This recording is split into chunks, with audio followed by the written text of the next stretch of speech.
Hi, my name's Sarah. This is my colleague Stacey. We are the student recruitment consultants here at the college for the Apprenticeships Team. And as part of National Apprenticeship Week, we wanted to give you a presentation just to give you a bit more advice and guidance on the apprenticeship courses that we offer and how you can start onto one of our apprenticeship courses. So for this presentation, we're going to talk about the apprenticeship courses that we offer here at the college. We're going to talk to you about how you can secure an employer for the apprenticeship. We're going to talk to you about how you can find and apply for the apprenticeship vacancies. We're going to talk to you about keeping your CV up to date and how to write an effective CV. And then we're going to talk about next steps once you have secured an employer. So just some general information about the apprenticeship courses. So we offer a wide range of apprenticeship courses over a number of different sectors. And these have different delivery models. So some of our apprenticeships are a day release course. So you'd come into college 1 day a week and then be based on the job for the other 4 days.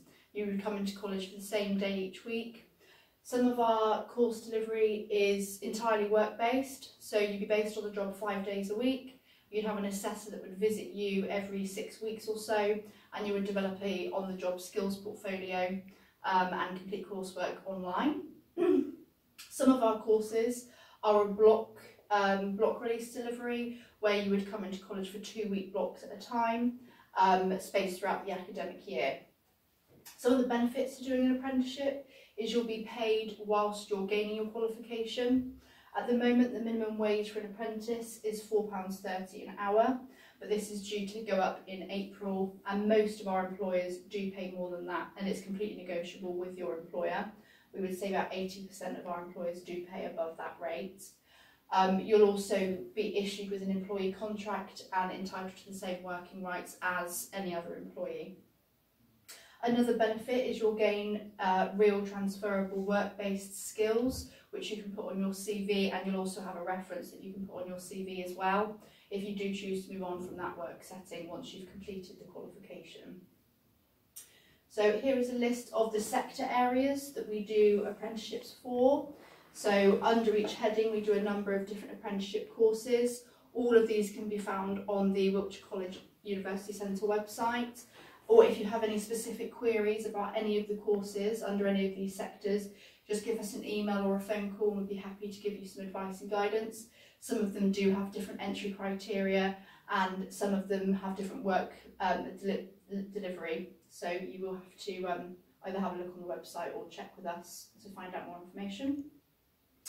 The level of courses that we offer, so our apprenticeship courses range from a level 2, which is equivalent to a GCSE, and they go all the way up to a level 7, which is equivalent of a master's degree. So most of our courses are usually level 2 or a level 3, but depending on which sector area you're studying in, they can go all the way up to a master's. The minimum time you'll spend on the apprenticeship course is 12 months, but some of them can go up to 4 years, and again you'll be advised on this when you're applying. So when you're looking to apply for an apprenticeship, there are 2 key stages. The first stage is you as the learner need to try and secure yourself an employer for taking you on as an apprentice.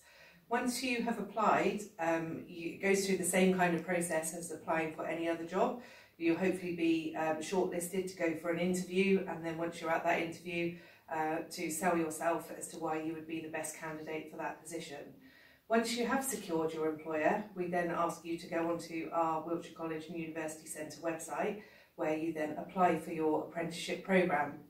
Once we've then received your application, that then starts the process of us sending you some initial assessments to do. This is a priority that must be done as it gets sent through to the Educational Skills and Funding Agency for us to get the funding for your educational learning against that apprenticeship. We also will ask you to confirm your maths and your English GCSE grades. So these grades are important. When you have sat them and you've got your certificates, please keep them somewhere safe because we will need to see a copy of them.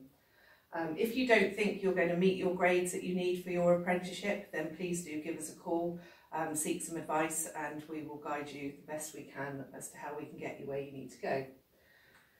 So if an employer comes to us and asks us to advertise for a position for them, for an apprentice, we will always upload these positions to our Wiltshire College University Centre website under the vacancy, the apprenticeship vacancy area.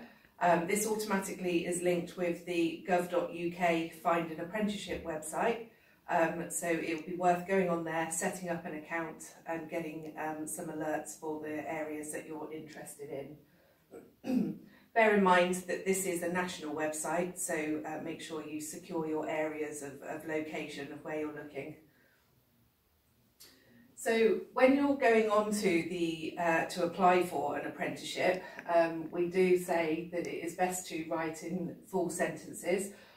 You must put on there your GCSE grades, specifically your maths and English, and they do like to see your science grades if you're looking into the engineering aspect particularly.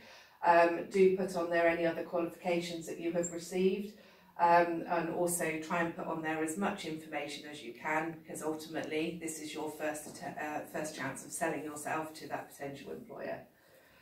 Some employers will ask specific questions at the end, and you do need to answer these questions. Again, they're looking for the way that you respond to that as to whether they would like to take you forward for an interview.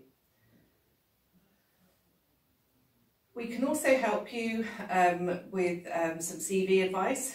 So if you'd like to put your CV together and send it across to us, we can help guide you on making sure that that is up to date.